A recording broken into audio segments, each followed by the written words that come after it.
If you are a buyer and you go directly to the listing agent and the listing agent is acting as a single agent for the seller and the seller does not authorize that single agent to transition to a transaction broker, then that single agent has to give you a notice of no representation or no brokerage relationship disclosure. If you are a seller and you are approached by a buyer's agent and the buyer's agent is acting as a single agent for their buyer and their buyer does not authorize them to transition to a transaction broker, then they have to give you that disclosure that states that they have no brokerage relationship with you. Sometimes it's beneficial if you are a seller or a buyer and you want to represent yourself and you want several agents to be working on your behalf to either sell a property or find you a property, to have also this no brokerage relationship disclosure signed with these multiple agents.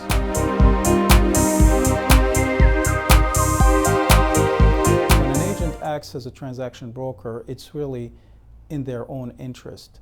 It reduces their liability. They don't owe you much. They're really working to close the transaction. And this is why it's the most commonly used form of representation between an agent and a buyer or an agent and a seller. You're not a client, you're a customer. So if you are a seller or a buyer and you want the ultimate form of representation and you want your agent to really act in your best interest and owe you confidentiality and loyalty, then this is definitely not the form of representation that you want. If you are okay with your agent just working as a facilitator of the transaction and them just working to earn the commission and put the deal together, then it's an okay form of representation.